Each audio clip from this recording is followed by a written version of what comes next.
Welcome back and thank you for staying with us. The hashtag on X is Daybreak. The SMS code is 22422 at Citizen TV Kenya and at Ayub Abdikadir. Will sample your feedback in the course of this broadcast here on the program. With me in studio, Fatuma Ndangiza is the lawmaker from Rwanda at the East African Legislative Assembly, and also Zipporah Kering, who is an MP at the same institution from Kenya, and Baina Karobi as well comes from Kenya.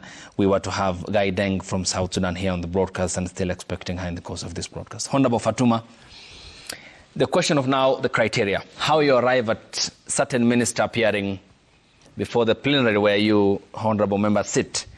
And is there, that's one, is there second, is there a specific area or specific question time where you put the minister on his or her toes with regards to wanting answers to specific issues happening in specific countries within this African community? Yeah. Thank you. You know, our ministers of the East African community, as I said, right now there are 7. Yeah. So some countries, like the Republic of Kenya, have a fully-fledged East African ministry. We have other countries in the community that could have probably Minister of Foreign Affairs, but also have like a state minister specifically in charge of East African community. But at least every country is represented. And when we hear of the, so of course these are appointees by the heads of state. And one of their mandate as ex-officials to the community is to be part of the assembly as ex-official members to participate in our sittings. So it's not only the chairperson of the council. The chairperson of the council, you know, the way East African works, it's just like a family, and even the leadership is shared. So every year, among the sitting heads of state, they appoint one of their peers to be the chairperson of the Summit of Heads of State. And it is on a rotational basis. So like previously it was the Republic of Burundi, now you have the Republic of South Sudan. So you have the president from South Sudan who is the chairperson of the Heads of State Summit. And therefore immediately it implies that the minister of the Republic of South Sudan has to be the chairperson of the council during a period of 1 year. And after 1 year, there is a rotation. They know how it follows. And the purpose is that ownership and inclusiveness. Now, you asked about whether we have specific questions to the council. Even now as we speak, in our oversight mandate, we have sometimes questions, direct questions to the council. So a member of EAC can ask the Council of Ministers any specific question regarding integration. For example, we're expected to have the EAC Monetary Union protocol operationalized by 2023 to have a single EAC currency. But there were delays. And the delays is because the partner states have delayed in implementing the various legislative frameworks that EAC passed and other issues. So someone can ask a question, specifically why is it that there has been a delay on the operationalization of the EAC Monetary Union, and it becomes very difficult for the EAC to do business because you have to change currency from country to country. So that would be a specific question, and the chairperson of the council will have to respond. If he's not available, he can delegate one of the members. It could even be a specific question per country. For example, there could be an issue of trade between Kenya and Uganda, or Kenya and Tanzania, because of non-tariff barriers, probably goods that are made in Kenya at the border of Namanga were not cleared in time, and there were unnecessary restrictions. So a member can ask why is it that there were delays on the side of Kenya, and yet these are commodities or goods that are made in East Africa. So those could be some of the specific questions. But then we also have petitions. Any citizen of the East African community, like now we have the East African Development Bank, someone petitions about the governance within the East African Development Bank as one of the organs, as one of the institutions of the community. Now, when it comes to specific answers regarding East African Development Bank, a minister can respond. But as already alluded to, yes, we also have motions. We pass motions yes, on any matter of integration. We have bills by members, yes, but we also have oversight reports. yes. So when it comes to specific questions where we need ministers to come in, they can respond. Okay. You have talked about the East African Legislative Assembly passing the monetary policy aspect. But there seems to be slow progress in terms of fast tracking by the partner states. Then as respective members of parliament and for example, the ministers and assistant ministers who are ex-official members of your house, how do they then convey back that message to their respective countries and governments to fast-track that process? Because it's much needed. If you look at the East African community, there seems to be an expansion in terms of growth in the number of its people, and also countries that have expressed interest in even joining the community. That can take up to 8, 9, 10. But that policy is much needed. For example, what the European Union does with regards to their trading of between partner states, more than 25, of using the euro, for instance. Wouldn't that, if fast-tracked by the respective partner states, eased the extent of doing business and people traveling between country to country in the East African community? Yeah, you know, we have the Council of Ministers, which is a policy-making organ, and also the link between the Assembly and the partner states. Yeah. But to an extent, even other organs and institutions of the communities, just like the executive. You know, we have like three pillars, or three, the way we have in partner states, the legislature, the executive, and the judiciary. So the executive, the council is the executive of the East African community. And the way they operate, what they do is also to work through what we call sectoral councils. Yeah. For example, with regard to matters related to trade, yes, the implementation of customs union, the common market protocol, and probably the common currency, you have respective ministers creating what they call sectoral council. For example, you have like a sectoral council of the ministers of finance. And these are the ministers of the 7 partner states who will now discuss matters of common currency. You know, there is a lot. One of the challenges that they faced, and that's why probably there have been an extension of the deadline. Yes. Of course, it's taking long, now 2031. Yeah. It is because in order to have a common currency within the East African community, the first 2 pillars of integration, namely the customs and also the common market, they have to be fully implemented. So that's one of the criteria. Secondly, you have to agree on macroeconomic frameworks, harmonization of inflation. So there are so many parameters to this. And you know, one of the challenges of East Africa, everything is by consensus. Yeah. So if you have 6 countries who have agreed, one says, no, for me, I still have an issue. I'll give you a concrete example. The Assembly passed about 4 bills from 2018 to 2022 with regard to the establishment of the monetary union. Yes. We passed the Monetary Institute, which would be like the central bank of the East African community. Yeah. There was a bill on the Statistics Bureau bill, which would be an institution that would help in the statistics towards the monetary union. Then there was another one on surveillance and another one on financial services. But recently, 2 countries decided to return back the bills because, you know, as the EAC we pass the bills, but for it to become an act of parliament, it has to be assented to by all the heads of state. Yeah. So like now, if 2 or 1 country returns the bill, we have to redo it again. So we're going to rework on these bills. Yeah.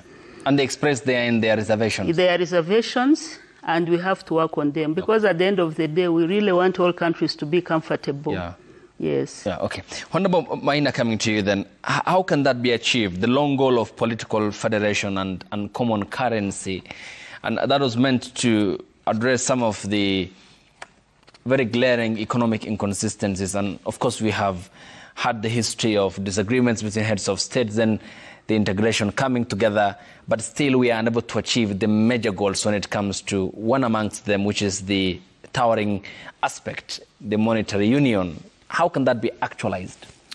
Indeed, just as a build-up of what Mheshimiwa Fatuma Giza has said, the considerations of the issues of the macroeconomics, but by and large, other than the technical bits of all these issues, I think political goodwill is very important, Ayub, when you are considering these matters, because the technical or the science around monetary union, the science around political federation might show the urgency of why we should integrate our systems from monetary union and political federation.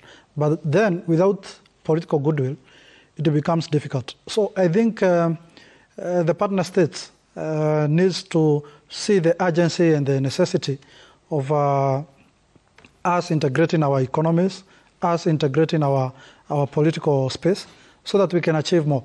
I want to say this, Ayub, there is no beauty in us facing the world economy or the global economy with our 50 million citizens in Kenya, when we can expand our horizon and become 350 million people of East Africa. There is no beauty when the dollar exchange rate in Kenya is at 139, when we can build a currency that is strong enough to face these competitive global currencies. Remember, in the first East African community, during the founding fathers, the Jomo Kenyatta, Nyerere, and Milton Obote, the East African pound by then was so competitive against the British sterling pound, which was by then the prime currency in the global financial market, was almost exchanging at a rate of 1-to-1. And that is that's how a common currency offers to our economy. Today, Ayub, when you go to any neighboring country, you have to convert the Kenyan shilling to a dollar. And then you convert the dollar to the local currency of the country you are going to. If you don't exhaust the money that you have utilized in that country, now you have to revert that currency to the dollar, and then you revert the dollar to the Kenyan shilling. And you end up losing money. I think as a goodwill, I think it's the Council of Ministers, and I want to urge all the stakeholders, before we even start going to the issue of common currency, we need to start by recognizing, appreciating our own individual currencies, that I can use the Kenyan shilling to go and buy a good directly in Uganda, in Rwanda, in DRC, in Somalia. So that we start by appreciating our own currencies. Then we can now go to the microeconomics of now holding a common currency. But, 2 weeks ago, I saw some social media hoax being created around a currency of East Africa. And that is, it was built up by just an ordinary East African. And it made me think that if East Africans are having this conversation, why aren't the political elites, why are the economic elites not seeing or reading the Times? Because if an ordinary citizen can start creating some currency, some fake currency, quote unquote, and post it on social media, it speaks to how the East Africans feel of the direction the East African community or the East African region should take. So for me, Ayub, to answer you, is that we might be having, the science might prove that we need monetary union as of now. The science might prove that we need political federation as of now.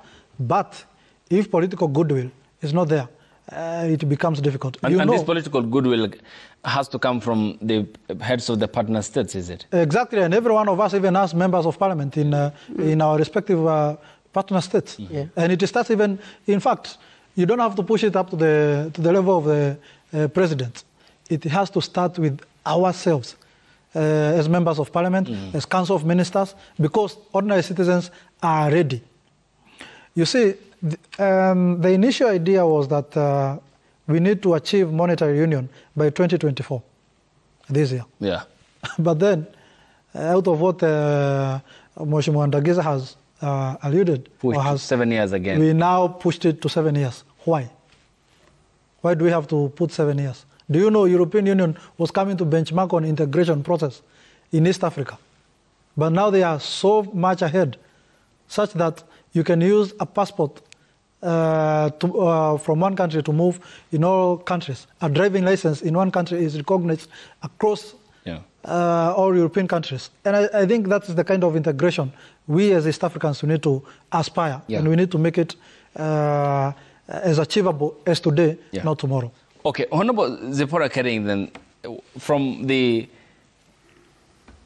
submissions made by Honorable Fatuma and Honorable Maina Karobia, it brings us, is it, to, or it lifts the lead on our differing economic policies and the question of political ideologies as to why such a key aspect, which is the monetary union, seems not to be taking off now, again called off to 7 more years.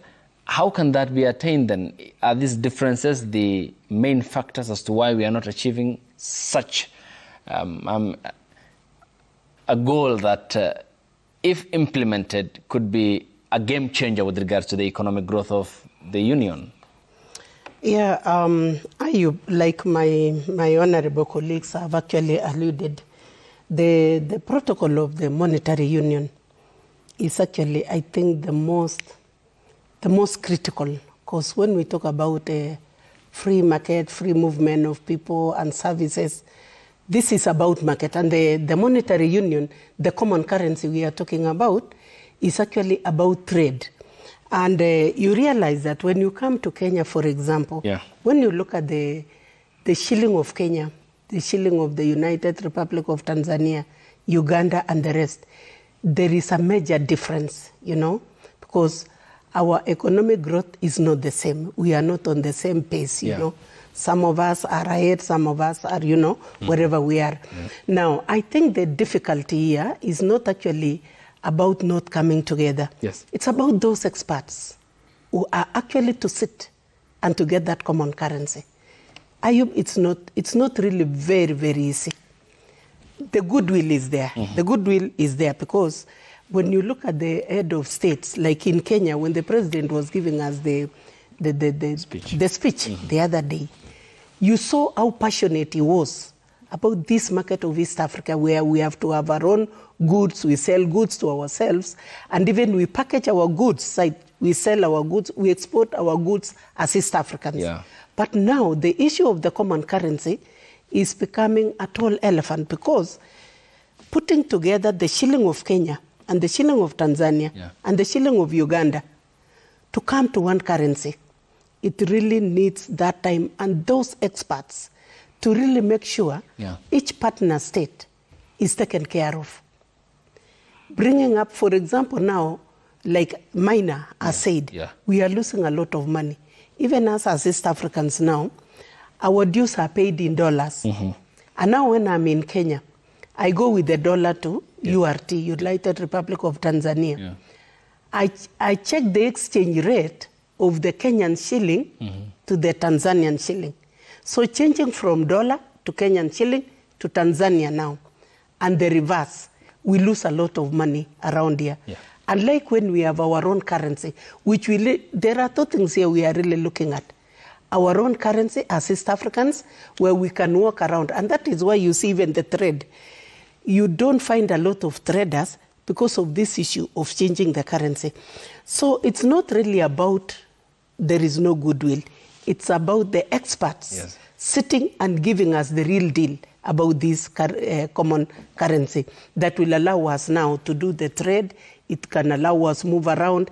It can allow a Kenyan who is working in South Sudan to be paid in that common currency and will not have that issue of changing. You see, now we are taking advantage of that. We have to worship this dollar. You know, we are worshiping the dollar. And like we are saying, I think it's high time, before we reach the common currency of the East Africa, that we find a way, like Karobia said, that I use the Kenyan shilling in Uganda, and it's accepted in Uganda. I use the Tanzanian currency, and that will enable us as East Africans to appreciate each other. Honorable Fatuma, when you talked about, for example, the move to establish the Central Bank of East Africa, you have more or less equated if one member state is aggrieved and he does not append his signature to that, then he more or less like exercises a veto power, which applies to all the 8 member states. Given what you have witnessed in the case of now, the move to establish the Central Bank of East Africa, have the reservations from the 2 partner states been addressed? And how do you then fast track again to give yourselves the timing required for the establishment of that crucial institution, which then feeds into the monetary union that Honorable Zipporah and mine have talked about? You know, one thing with this monetary union, but also implementation, I think in regard to implementation of the pillars of integration, in my view, the customs union is satisfactorily implemented compared to other pillars. We still have issues in the common market protocol, free movement of people, you need permits in some partner states. And now when it comes to monetary union, there has also been a delay. And I think it speaks, as Honorable Maina says, to the issue of political will and commitment. But also there is this issue of sovereignty. You know, integration is about give and take. Sometimes partner states will will cede some powers, but then at one point they come back and say, no, let's look at it again. So I think as we move forward, because now we are talking about African continental free trade, and you cannot talk about trading at the level of the African Union when you cannot trade effectively within the bloc. So I think we need to speed up. Time is not on our side, and our people are really yearning for this integration. For them, they are ahead of us. Now, you asked about this question on how now do we deal with these issues. Now, yesterday in our plenary, the 2 bills were returned.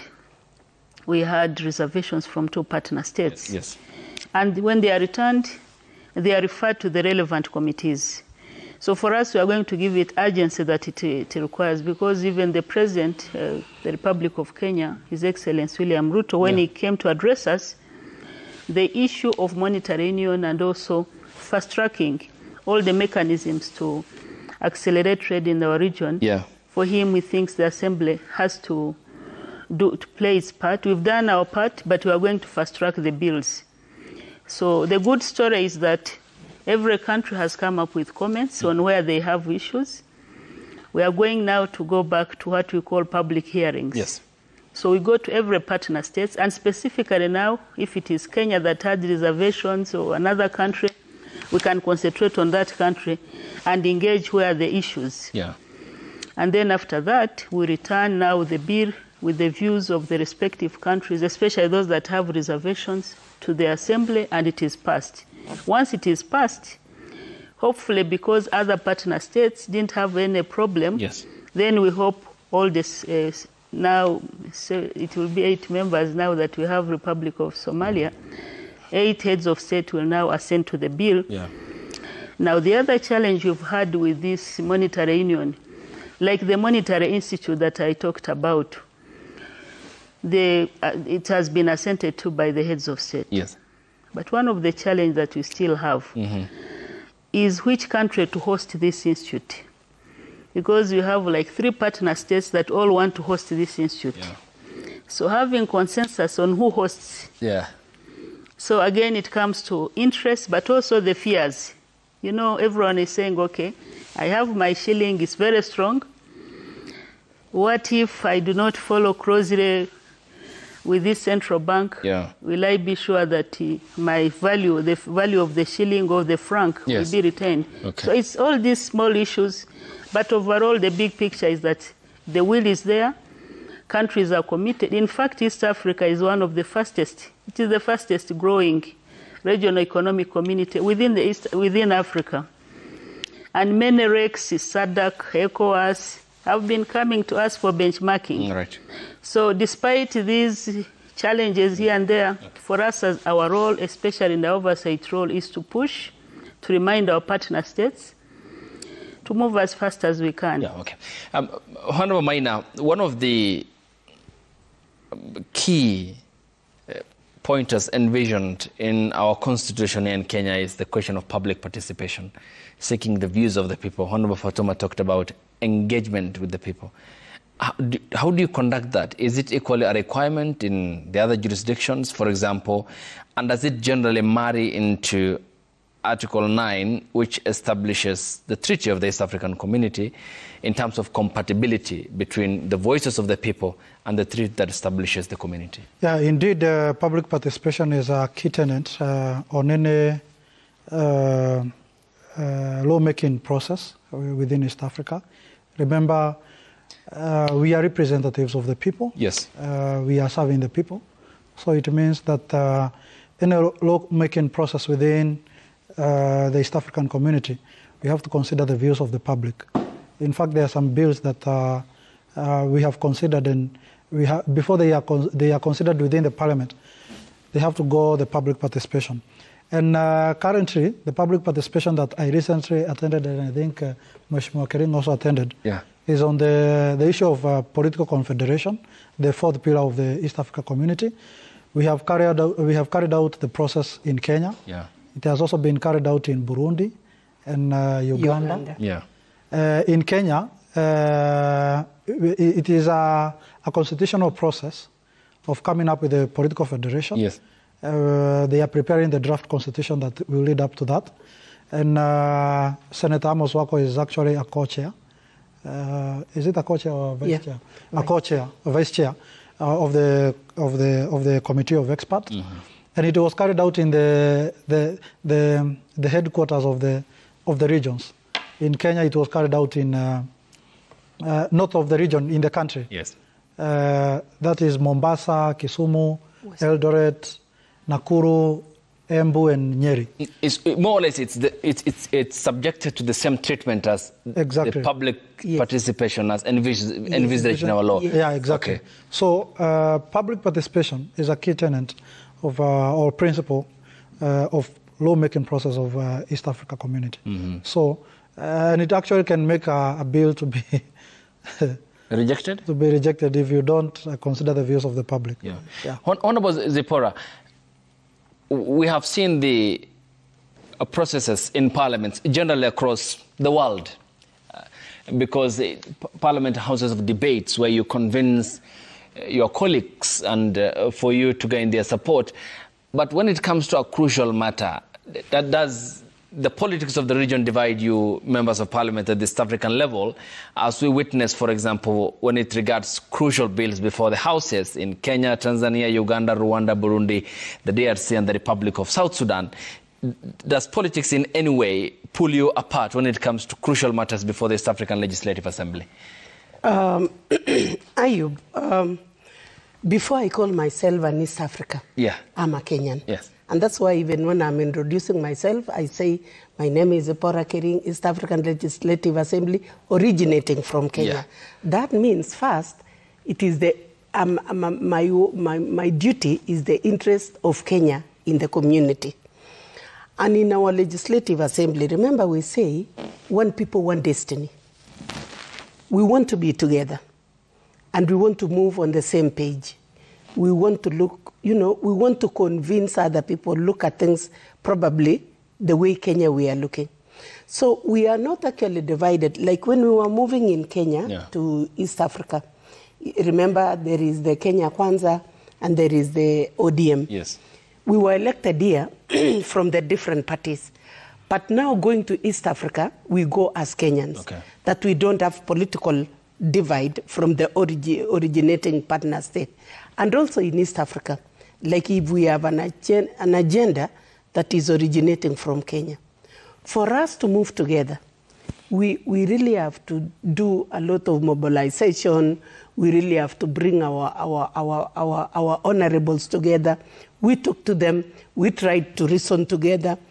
We tried to see what is even benefiting Kenya would also benefit these other partner states. So it's a rare case that we get that political divide.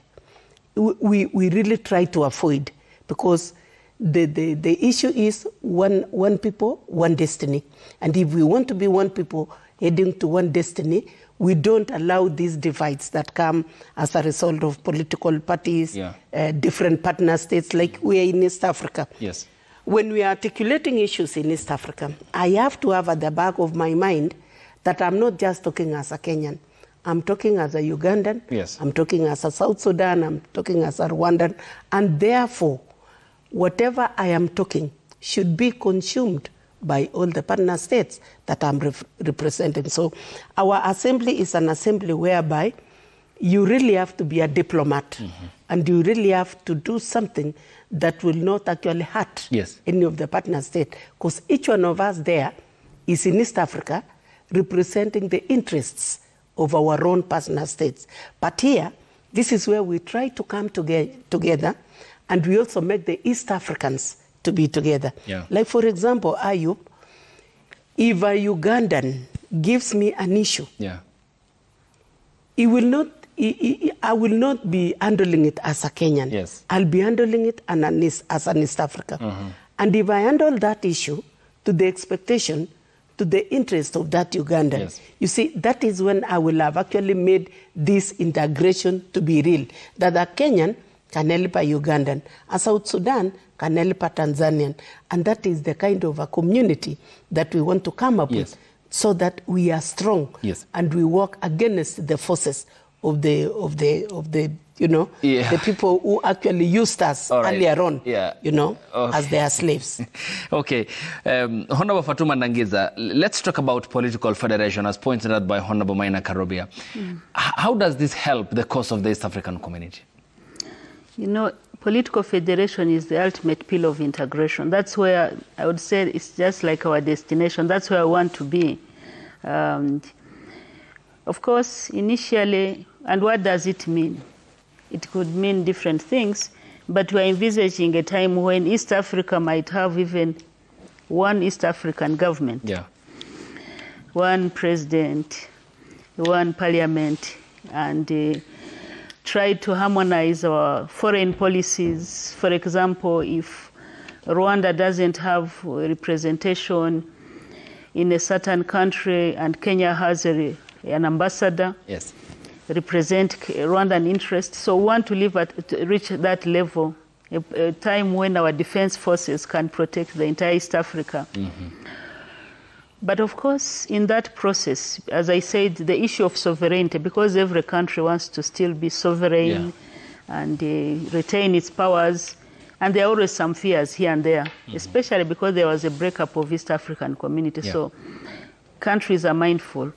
Some time back, there was an issue, there was concern among the partner states about the pace of this political federation. And they conducted a study by every country had to designate 3 experts just to understand the aspirations of East Africans about political federation, the fears, the concerns. And whereas East Africans were looking towards political federation, there were some concerns and fears. So that's why today we are talking about starting with the political confederation. Political confederation is just like the EU model. Where you have, we don't have one EU as a bloc, as a country. They nominate someone to be the president, who is not even a sitting president.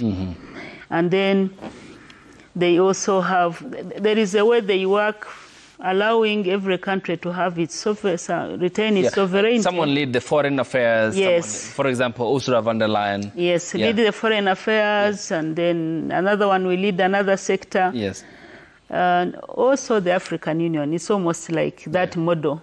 So we said, because there are still fears, let's start with that political confederation where countries can cede some of their powers, see how it works.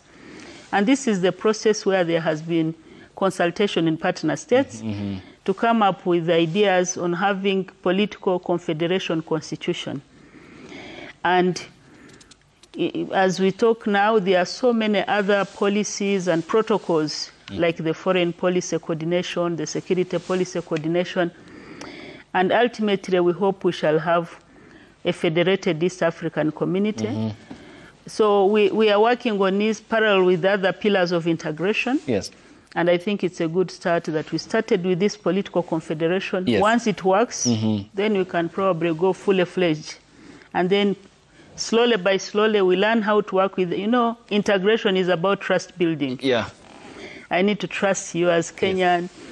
I need to understand how your political ideology, whether it works with my political ideology, yes, where we can have consensus. So, but in between, there are many good initiatives under political federation that has been taken. Yes.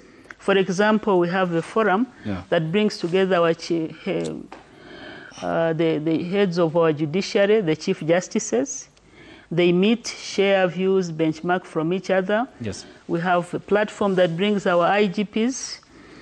We have one that brings together our foreign affairs ministers, yes, to try and see how they can coordinate foreign policy, our ministries of defense. We have various protocols on peace and security. Yeah. We're even thinking of having a defense pact, which implies that if one country is attacked, another, yes, all East Africans will support. What, as is the case with the NATO?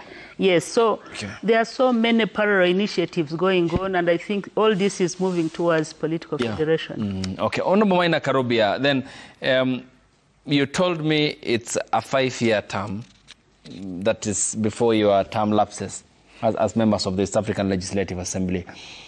How does that or this then rhyme with the election timelines or calendar of our respective countries? For example, we'll be heading to the polls in 2027. Rwanda will be holding the next elections when? This year. This year. For the case of Uganda, they will be heading to the ballot in 2026.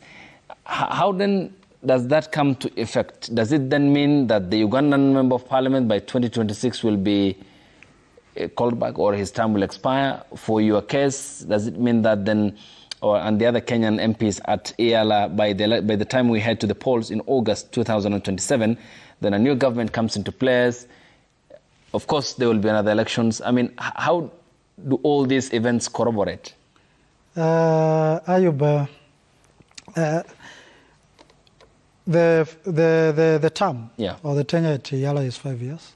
That is from, for us it's from 2022 up to 2027. What happens in the partner states, like for the dynamics in the partner states who are within the period of the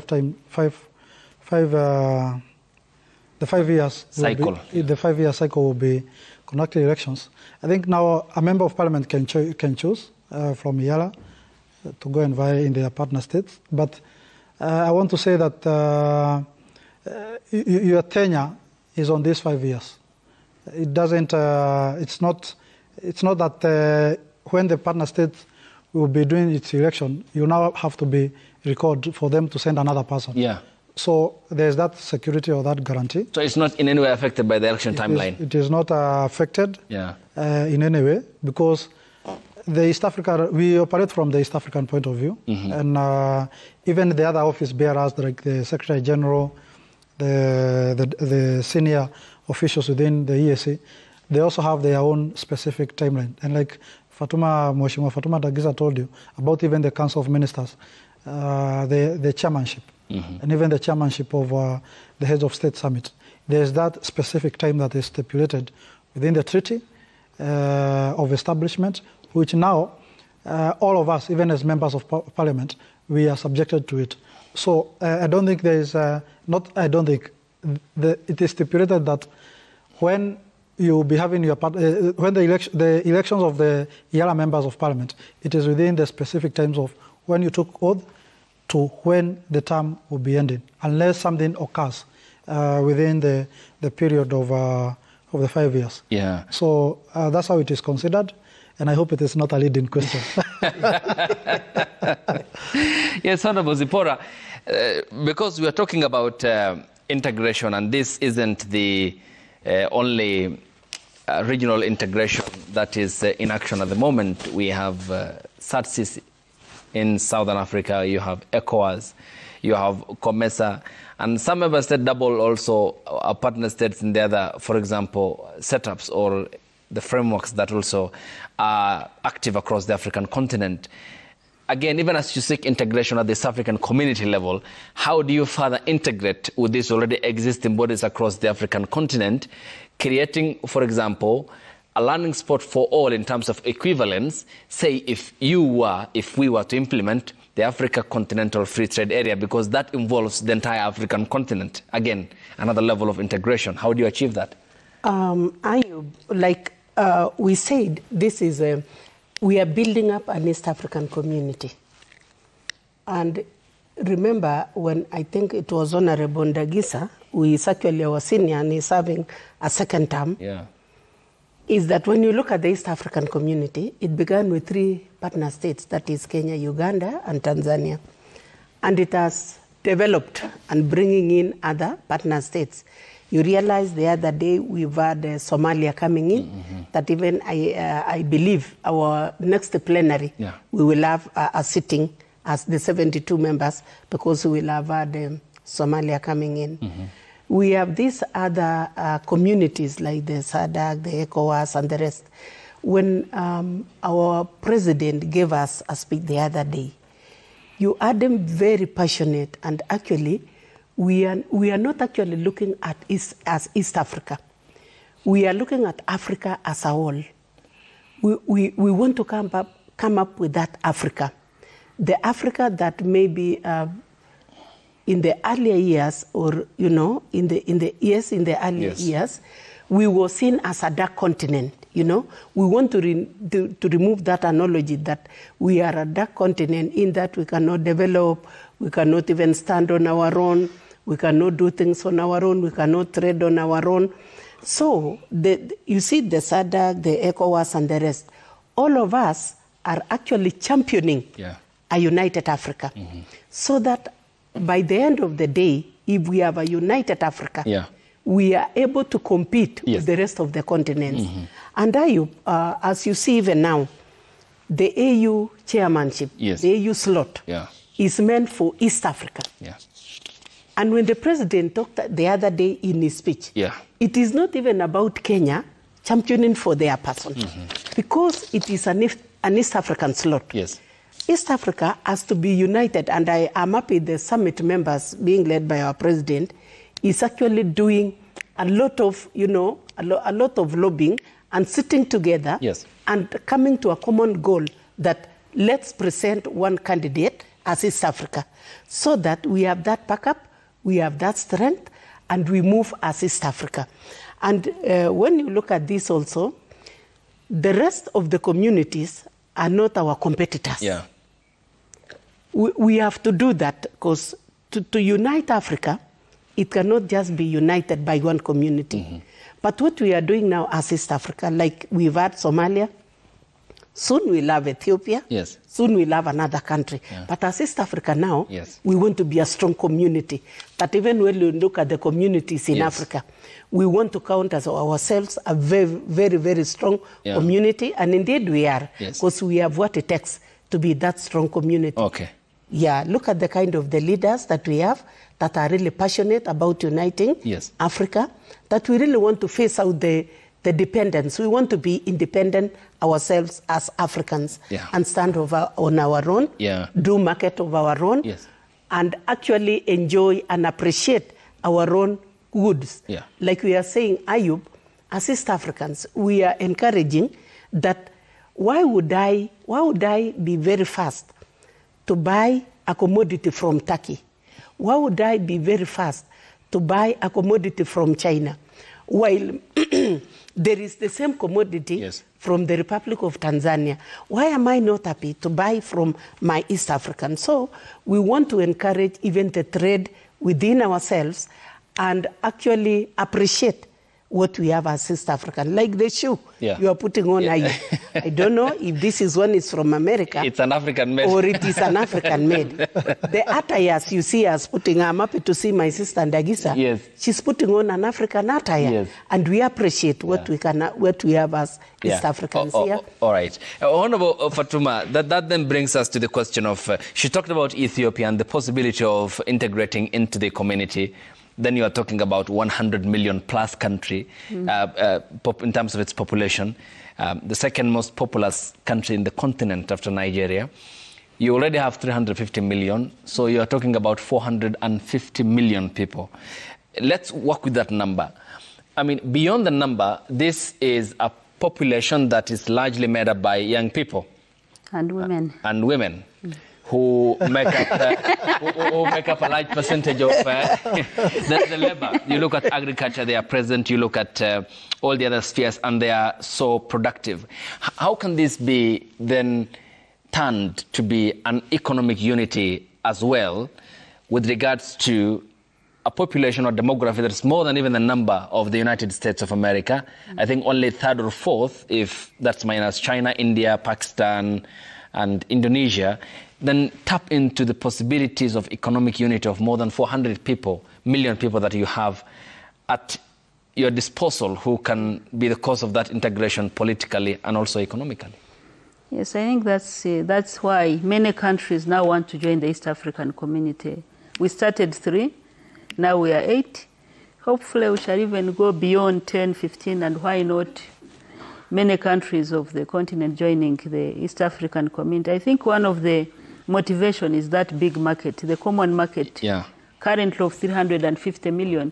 You know, most of the investors, when they want to, for example, invest in Kenya or Rwanda, they are not interested in the market of 50 million or 13 million.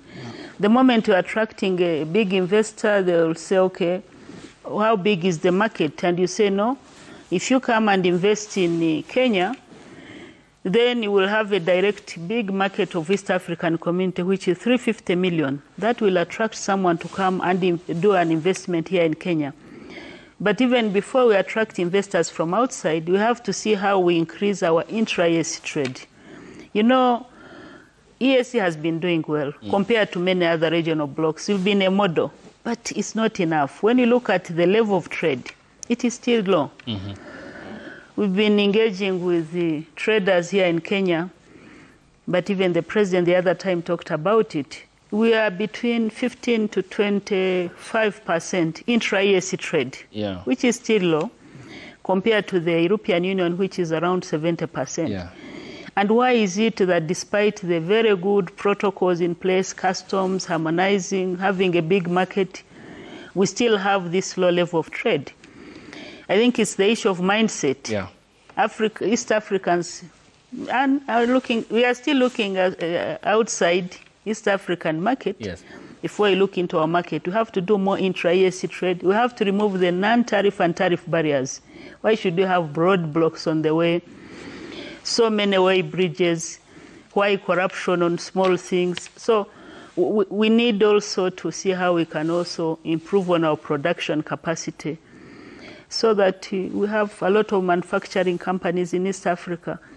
But we should also have our people consuming our local products, like what Honorable Zipporah was saying. We need to change this mindset of not buying our goods and services. So if there is something made in Kenya, I should be proud. If it's close to where, if it's an appliance to use it. So I think it all requires a lot of sensitization to see how we can really seize the moment, the big market that we have. And I think it's coming. Countries are now realizing that we need to go as a bloc, even within the African Continental Free Trade Area. The good story is that we've started negotiating at the level of the East African community.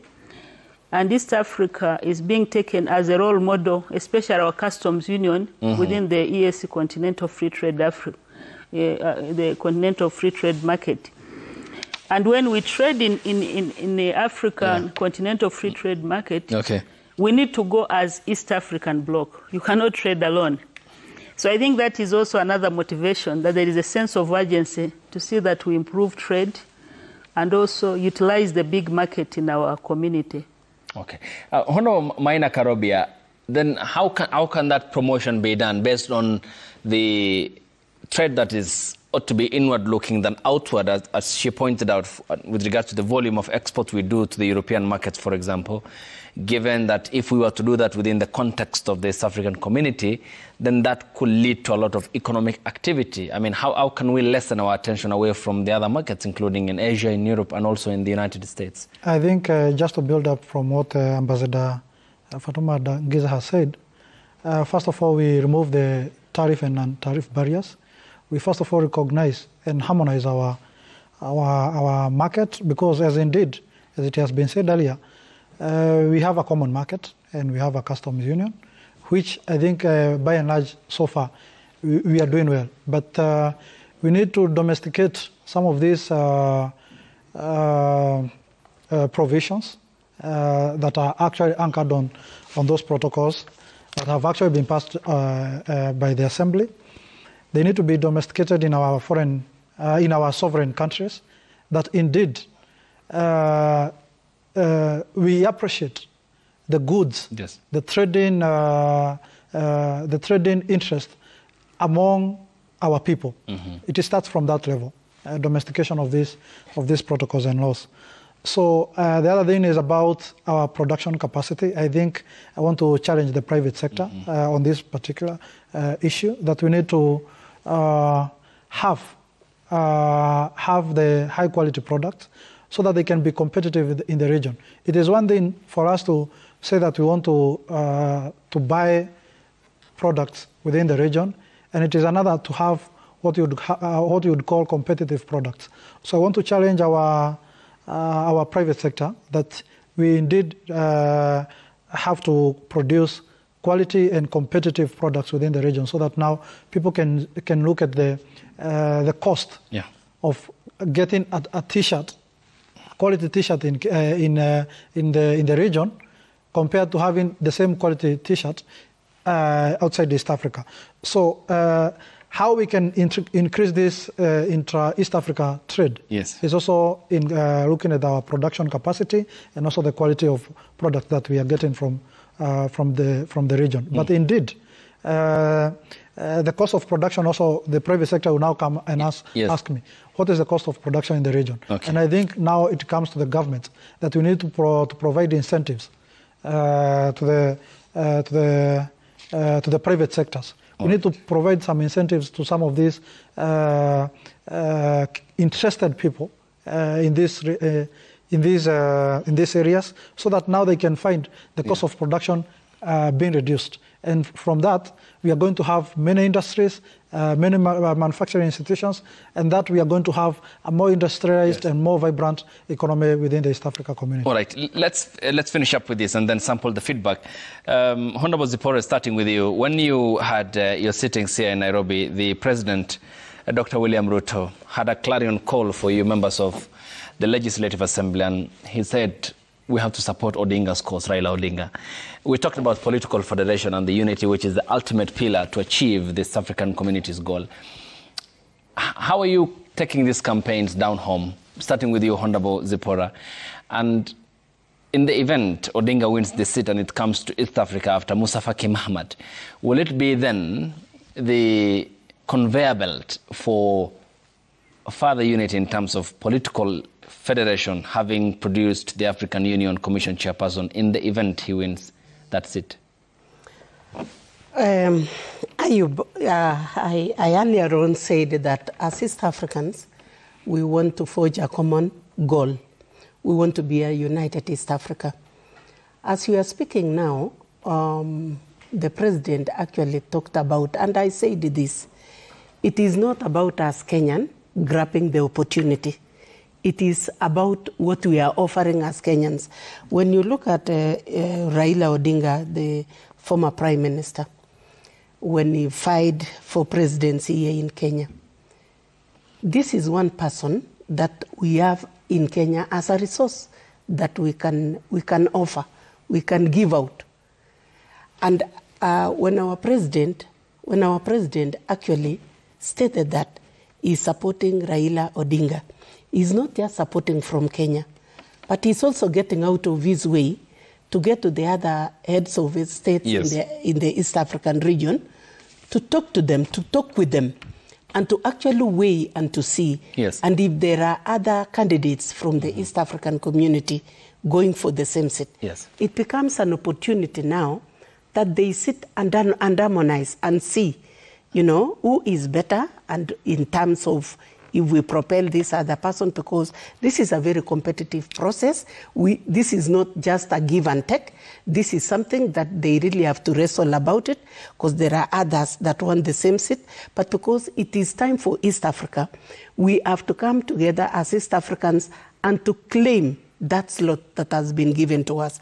And for real, and we pray that he succeeds to get that seat, because it is our prayer, like our president has taken the common front. This will actually be a resource, and this will be an opportunity for East Africa to actually propel. Thank you. Yes, Honorable Ndangiza. How are you going to take the message back to Rwanda? Because here we already have the Kenyan representation. Yeah, I've seen the Right Honorable Raila Odinga recently visited Rwanda and paid a courtesy visit to President Paul Kagame. I don't know what they discussed, but I hope in regional matters, probably this is also an issue that could be discussed. But I think overall as East Africans, it's always good to go with one single candidate. That's when we become stronger. And of course, the candidature of Right Honorable Raila Odinga is appealing. He has all the experience that it takes. He's a Pan-Africanist. But of course, that is the work of the Summit of Heads of State, as His Excellency President Ruto said. They want to have him as a candidate of East Africa, and I'm sure he's doing the necessary lobby. We hope at the end of the day we shall have one candidate of East Africa, and I haven't heard of another country coming up with another candidate. So probably East Africans might decide to agree on his candidature, and this is our wish, that we have a strong candidate so that we can go and convince other blocks with one candidate. If we are divided, it's very difficult to win for that seat, but I'm hopeful that this will be East African seat. We talked about unity. It's time for unity. It's unity. It's one people, one destiny. Thank you. We have to go as East Africa. Okay. Honorable Maina Karobia. Yes, indeed. As I can confirm on the Daily Nation, page 5, I can see Right Honorable Raila Odinga paid a courtesy call to President Paul Kagame. On Friday? Yeah, indeed. So I think it is good, and I like the fact that President William Ruto is leading the front. During the address, the presidential address in East Africa Legislative Assembly, he talked of having one candidate as East Africa, and I think the consultations that we are having as a region are a step in the right direction. I also saw President William Ruto making a case for Raila Odinga when he met President Museveni. I think this is the kind of conversation that we need to have. In fact, Ayub, one of the principles of decision-making processes within East Africa is consensus building and consultations. And I like the fact that President William Ruto is really in the front in making sure that he consults with the presidents of East Africa, the heads of states, so that we can have a common approach towards the chairmanship of AU. And I like the fact that the former president Obasanjo insisted on East Africa this time producing the chairmanship of Africa Union. So to that extent, you see, for you to have these seats at the supranational level, you have to be endorsed by your country. You cannot take yourself. So Raila Odinga if he is to get this seat, he is a candidate of Kenya, the government of Kenya.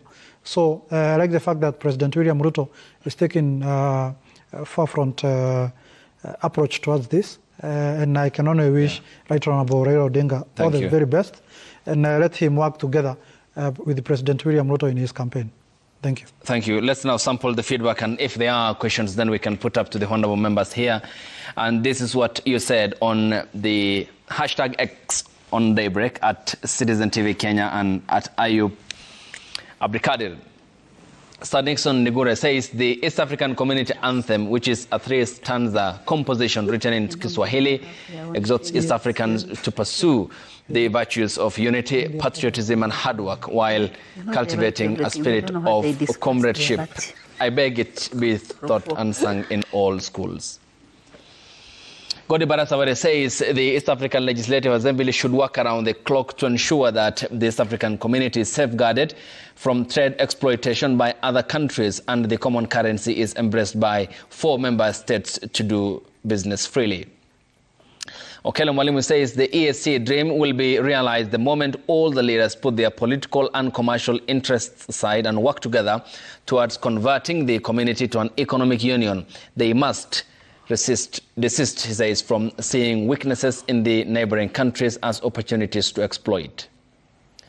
Honorable Lilian Sioi says the East African Legislative Assembly has a special responsibility to ensure that partner states enjoy the privileges that emanate from cross-border surveillance and the enactment of monetary union and a strong political federation.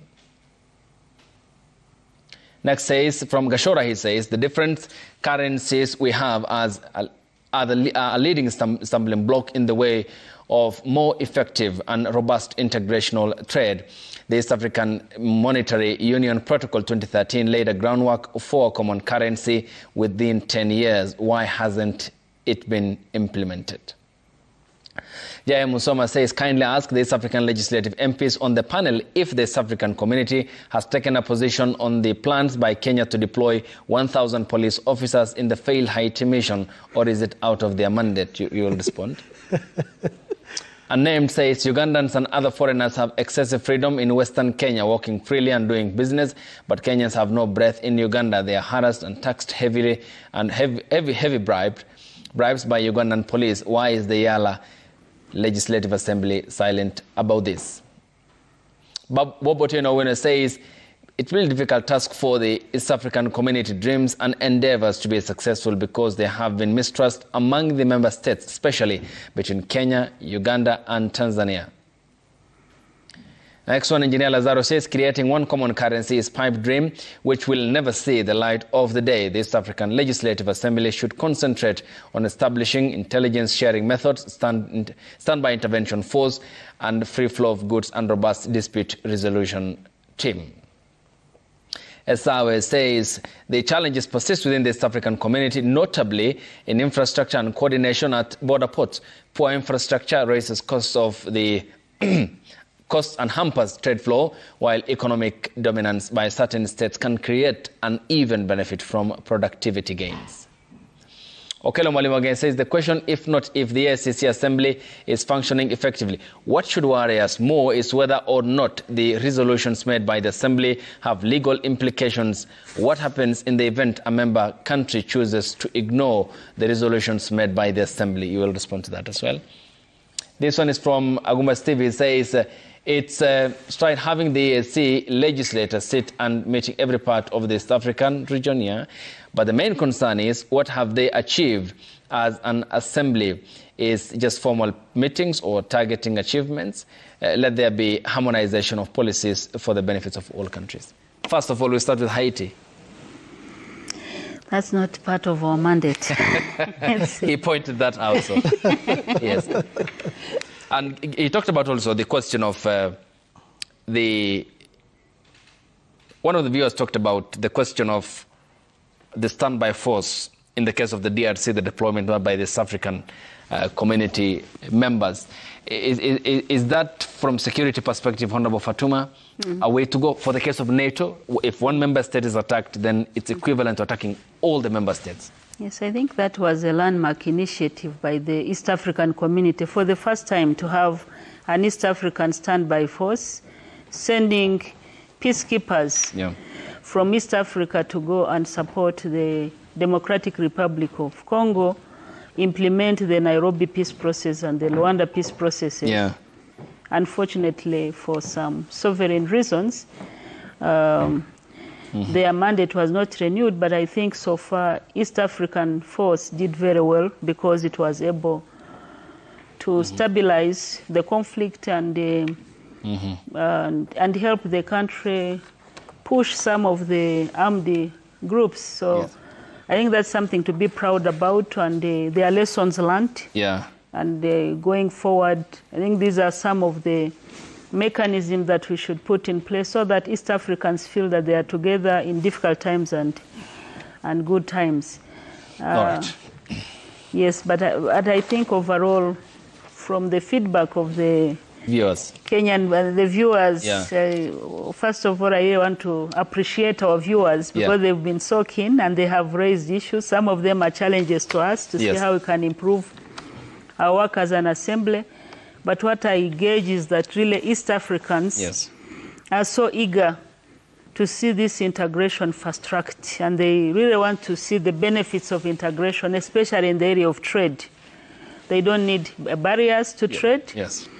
And I think it's a clarion call to our partner states, but also to us an assembly. Thank you. To continue enforcing the various laws and policies and enact more to ensure that East Africans can do business together. Thank you. Your time is appreciated. Many thanks, ladies and gentlemen, for your time here on the broadcast. Fatuma Ndangiza, Ambassador, is the lawmaker at the East African Legislative Assembly from Rwanda and who sits in Arusha, Tanzania. They are here in Nairobi for their rotational sittings. Your time is appreciated and many thanks. Zipporah Kering is MP Iyala from Kenya. Your time is appreciated. And Maina Karobi as well is the Iyala lawmaker who comes from Kenya. Your time is all appreciated, ladies and gentlemen. 3 key development issues that we'll be covering for you here on the broadcast this morning on Citizen Television. And this is in relation first with regards to the sentencing of Joseph Irungu, who was found guilty of murder. Today, the High Court here in Nairobi will bring to an end one of the country's high-profile murder cases with the sentencing of Irungu. Monica's family is hoping for a death sentence for the man who snuffed life out of their kin, but the killer is pleading for leniency. According to the pre-sentencing report, it quoted as saying his main identified criminogenic risk factors are lack of stable partner relationship and antisocial personality pattern manifested by living on the edge, often impulsive and thrill-seeking behavior, the use of anger or aggression as control others and getting what he wants. We'll be giving you the live coverage here following the postponement last week here on the matter that is at the High Court. Also this morning, Kisii County Deputy Governor Robert Monda now lies at his fate lies at the Senate, which will in the next 2 days starting today determine whether he will continue serving to be the impeached governor as recommended by the County Assembly of Kisii. Today the Senate will allow the County Assembly to adduce evidence supporting its decision to impeach the deputy governor. 4 witnesses are lined up and the plenary will be making a decision on how to go about it. And the deputy governor, Kisii, said that this is a resolution to alter the hours of the meeting and it's unfair on my impeachment, and he will be facing charges of gross violation of the Constitution, the abuse of office, gross misconduct and crimes under national law. The senators are expected to vote on each of the charges that will be coming before them this morning starting today. And also across the world, the United States of America, and it's going to be a rematch in the November elections between President Joe Biden and his predecessor Donald Trump in what appears to be a shaping up of the November elections in the United States of America. They both won the nominations of their party's presidential processes and with decisive victories in the state law profile primary, setting up a general election rematch. President Biden, as quoted by the media, said it's going to be the voices of the Americans that will be heard in the November elections. As more millions of Americans will be deciding who will be the next occupant at White House in Washington. Unemployment, immigration, foreign policy, the war in Gaza are all set to shape the elections that will happen on the 11th month of this year. Up next is Health and Lifestyle. My colleague Safin Achiengauma will be speaking to the Principal Secretary, Public Health and Professional Standards, Mary Mudhoni, who will be on and up with that discussion after the break here on the broadcast. And thank you for waking up with us here on Daybreak. We'll see you on Friday. Good morning.